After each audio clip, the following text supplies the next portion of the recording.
Hey, it's Mazzy, and let's talk about the Kinks in 1971 and 1972. I'm going to do a showcase with a lead-up, little background of this new box set that literally just came out this week. And this is Muswell Hillbillies and Everybody's in Showbiz. So I will show this. I'm going to show some original pressings and some various pressings and CDs before I lead into this box. But a couple things I want to talk about. The Kinks is one of my top 3 favorite bands, along with the Byrds and the Beatles. And 1971-72 was a huge transitional period for the Kinks. They had been on Pi Records in the UK, Reprise Records in the US. And because of a late 60s, mid to late 60s, altercation on American tour with the American unions, performance unions, the Kinks were banned for, I believe, 4 years from touring the United States. So when all these bands, the Beatles, of course, they ended up stopped touring, but the Stones and the Who and all these bands were playing in America. They were influenced a lot more by what was happening in America. The Stones especially will even record in the States, and their music was more influenced in blues and Americana and soul music. And the Kinks, with Ray Davis's writing, went all in on British life, English life, suburban English life, obviously with Village Green Preservation Society, Arthur, about the British Empire, even Lola. Lola was their last album, Lola and the Money Go Round, 1970 album, their last album on Pi and on Reprise Records. And there's been reissue programs on those. And all of a sudden, in 1971, they get signed. There's a big party in New York. They get signed to RCA Records. And their music really changed a lot. And I want to start out showing this album, Muswell Hillbillies. This is the one that really showed a different direction. Now, the irony of this record, the Kinks, Muswell Hillbillies, thematically, it's about England. This is the pub up in Muswell Hill, sort of suburban North London. I always love this cover. Visited the pub many years ago. But musically, this is a very American record. There's a lot of sort of R&B, there's a lot of country, there's a lot of New Orleans style horns, and it really has an American feel, very different from what they were doing on their just previous albums to this. And I really like this record. This is an original American issue. I do not have UK copies of these records.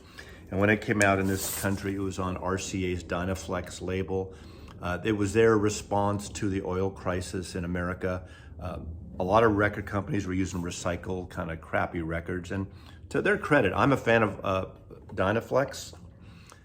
You know, I mean, this doesn't make a bad record. It's not about the thinness, but this is really, this is almost virgin vinyl. And the RCA Dynaflex records are really good. But musically, again, they sing about the UK, about London, suburban life, and songs like 20th Century Man, Acute Schizophrenic Paranoia, Skin and Bold, Alcohol, Complicated Life, Holiday.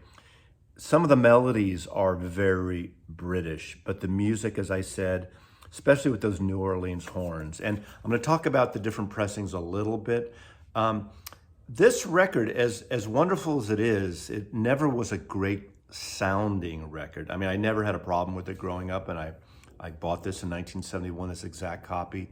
It has a little bit of a muffled sound to it, a lot of great acoustic guitars opening up, especially on the opening song, 20th Century Man. It starts out with this great acoustic guitar and then builds in.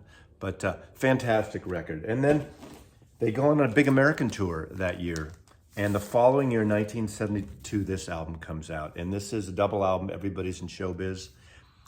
I love this record. 1 LP of live from the tour that has a lot of the songs from Muswell Hillbilly, and 1 LP of new songs, including what's a very iconic song at the time that got a lot of FM radio play, and that's Celluloid Heroes, about Ray's sort of take on Hollywood and Hollywood Boulevard. So again, he's writing more about the American experience a little bit and things going on. Sitting in my hotel, be on the road, take a look a little on the sunny side. Supersonic rocket ship, motor ray, and of course closing with Celluloid Heroes. And again, the second LP, the live LP, has Top of the Pops from Lola, I believe, right? And just a great selection, including several songs from Muswell Hill. But I really like this record. I think of the two, this is the better sounding record, the better recorded record. It's got, it's more a defined sound, defined pressing. The other two vinyl pressings I have is this pressing. And again, this has a little bit of the muffled sound. It doesn't really open up quite a bit, but it's still a nice sound. The mid-ranges are really good. It seems the high ends are a little clipped. I don't know the mastering on this. This is a double album. And this came out in 2016, I believe. And then also, this is a really good sounding record. Now, what's great about this too, this is an expanded record. It adds a third disc of more live tracks from the tour. Sunny Afternoon Live, Long Tall Shorty, Supersonic Rocket Ship. And it has two more sides of live music from that 1971-72 tour. And fantastic record. And this pressing is cut by Kevin Gray. Okay, now onto the box set. Here's what you get in the box set, and I'll go through it in a minute, and I'll do some comparisons. There's this hybrid kind of box set that's been coming out over the last several years, and some people really like it, and some people can't stand it. It's when they mix vinyl and CDs, and there's a whole lot of people now into compact discs who just have gone off vinyl, and they feel they don't like the idea of having and being forced to buy vinyl just to get some extra tracks or getting some special pieces or records.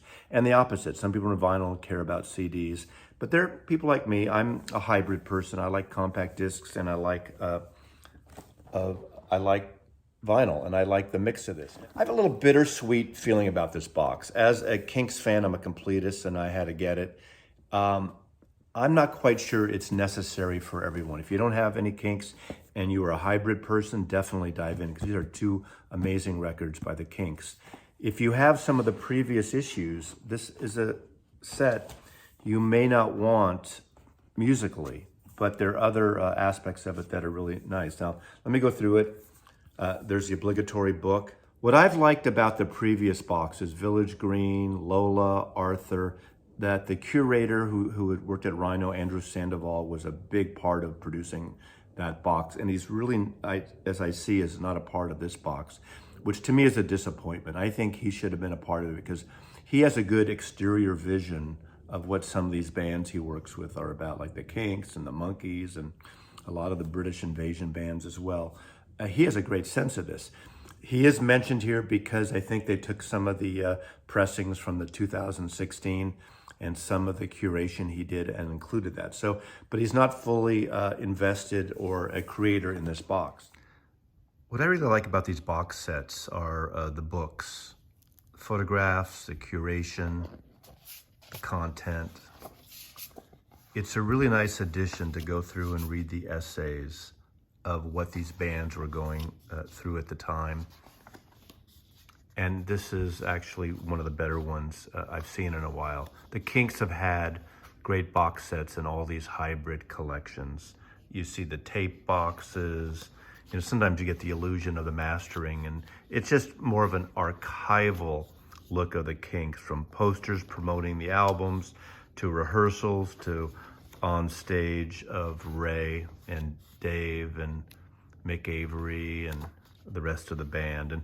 And the road thing is really a component on this tour, for the Muswell tour, that led to Everybody's in Showbiz, especially the live album. There's a lot of alcohol on the road. It comes about in the song Alcohol, and you could tell that Ray and the band were really going at it on the road in terms of drinking, and it showed. think they had a weary road trip, and it shows in the subsequent songs that Ray wrote for Everybody's in Showbiz, the studio version of that. Then you have this poster, Muswell Hillbillies, Everybody's in Showbiz. This is a London roots map to locations that relate to the Kinks at the time. So this is kind of fun. And then we have this envelope. And in the envelope are pictures of the Kinks. Kind of strange that they're cut up in different sizes, you know. Kind of a fun little extra. Essential? No. But as a Kinks fan, it's kind of a nice little thing to have. We get into the vinyl first.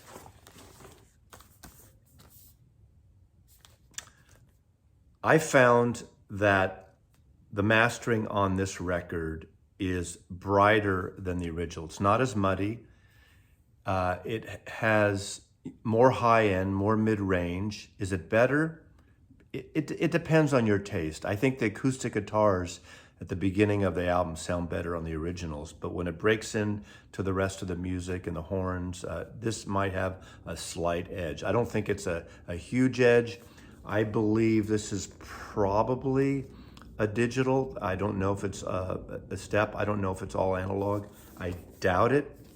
And it's hard to read when I've read all the mastering choices, because you read the mastering. Kevin Gray gets a mastering credit, but that's because he did the Everyone's in Showbiz. The pedigree of the vinyl is something I'm questioning, and I don't really know and understand. It says analog mastering for vinyl, Tony Cousins at Metropolis. I don't know if it's full analog of Muswell Hillbillies. I kind of doubt it, but it's possible it is. The 2016 and this new 2022 list Kevin Gray as a mastering engineer. So this sounds really good. So I highly recommend this version of the album, better than the original. The original sounds good, but the recent copy in 2016 and 22 is better. And what's great about the 16 and the 22, it has that extra disc with the bonus track. So I would say if you don't want the full box, go back and get the 2016 of this. It's really good, really fantastic. Now the box set cuts are colored vinyl, at least of the main albums, not of the bonus disc. Blue for Muswell Hillbillies. Both LPs are the same blue. And kind of a mute yellow for Everybody's in Showbiz. And then there is Muswell Hillbillies, Everybody's in Showbiz, Everybody's a Star. These are Dave Davis remixes. There's several songs on here. They sound good. Are they essential? Probably not, but actually I do like them. And let's see here. I believe this is a new cut. It's mastered by Mike H. I don't know who Mike H. is. The Kinks. There is a little pin, the Kinks. Kind of a fun little extra. Let's talk about the CDs now. Now I have the original entire catalog of the Kinks. Mostly were done by Conk on Velvel Records, 1999. This sounds really good. And I would say, if you're a CD person, any of these Kinks CDs, to me, are really close. There's no big difference on any of the mastering. And in fact, I might think the new 22 mastering on the new Kinks are a little bright, a little hot. So I would probably prefer going for the originals here, or the reissues again. This is 2015 on Sanctuary. What's nice about this has expanded tracks. It has an entire second disc of alternate versions and different mixes. And I really like this. This is a 2 CD set of the Kinks. I think this is a sweet spot. I think it sounds really good. I did listen to the new version of the CD of this, and I give the original, or the 2015 and the 99 the edge sound-wise. I think this is louder. It's a little brighter. It doesn't seem compressed, but it seems a little too bright for my taste. So that's one of the weaknesses in the new box. But again, this is a great record.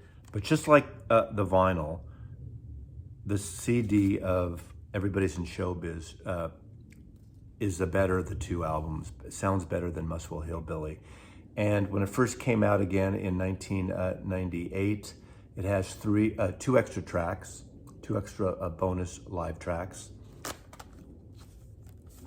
Then there was an expanded edition just like the Muswell Hillbillies, and this came out, I believe, in 2016. It has an entire second version, live stuff, alternate mixes. And this is the one disappointment. As much as I do like the new box, a lot of these extras that were on these two in 2015-16, a lot of these extras aren't on the box. And it seems to me, if you're doing an anniversary box, you're doing a 50-year-old anniversary box, you need to include everything. It's on these, so I don't quite understand why it wasn't on that. And again, I could only think that maybe the omission of Andrew Sandoval working on the new box was the problem, or he, curated that, and Ray and his team wanted to do something completely different, which is too bad. From the original CD I have to the remaster, this is the 22 remaster, I don't think it improves on the original CDs. So if you're buying this box because of CDs, you're not going to get any improvement in the CD. There's a slight improvement in Muswell Hillbillies, but it's brighter, but I don't think the acoustic guitars are better. It's not a totally successful box, but again, as a all-in Kinks person, it's something that I needed. There's also a CD version of the remixes. The remixes don't really add anything. I like them. I think they sound really good. He picks his favorite 11 songs from this, and Ray Davis does a whole remix of these songs, from Half a Cup of Tea, 20th Century Man, Motorway Alcohol, Acute Schizophrenia, Supersonic Rocket Ship. I had wish he included Celluloid Heroes, because is such an iconic song. But the original sounds really good, so maybe it's an unnecessary direction to go in a box set like this. But if you're doing a 50th anniversary, why not go all the way? Who knows? But that's what Ray decided. I want to end with this. This is the Blu-ray. It's wonderful yet frustrating. It comes with this mini documentary called Ray Davis 1971 Home Movie. And it's literally just that. Now, the frustrating part, the entire Blu-ray is 15 minutes, and there are fans on the forums and online whose heads are exploding because they're buying a Blu-ray with only 15 minutes of content. Now, on the bad side, it just seems like there would be some great concert footage and TV appearances and things they could have padded this with around 1971, 72. Maybe more of the things they have on video that we've seen are from 73, 74, and subsequent tours. But the beauty of this is this short film that Ray Davis shot on their tour in 1971, 72 in America. And it's really an enlightening overview of where Ray was at and where his writing came from.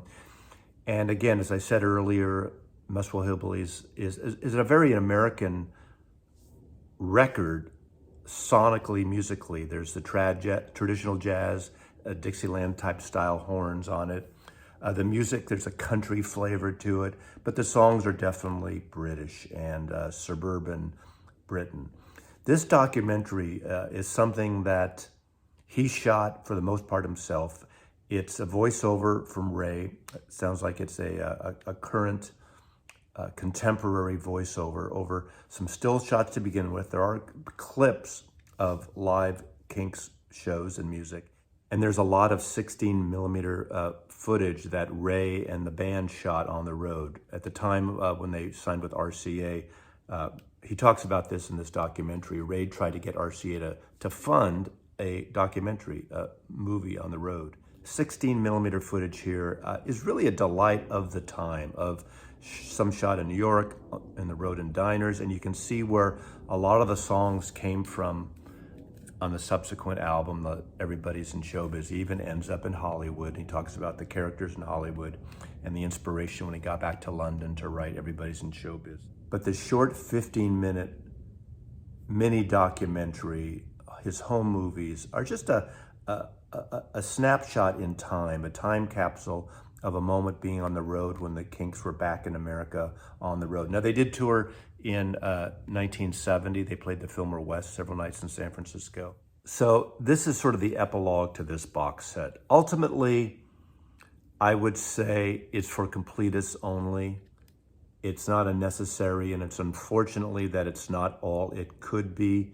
Again, I wish Andrew Sandoval was able to curate it. I wish Ray allowed him to do it, because I think these two records that are arguably among the second tier or third tier, depending on how you count the Kinks' discography, are amazing records. Their debut and the second album for RCA Records are an important part in the Kinks catalog, and I love these records. Again, Muswell Hill wasn't a hit. It was a semi-flop at the time, but Celluloid Heroes did really well, and that record, that song especially, is an iconic, wonderful song written by Ray Davis.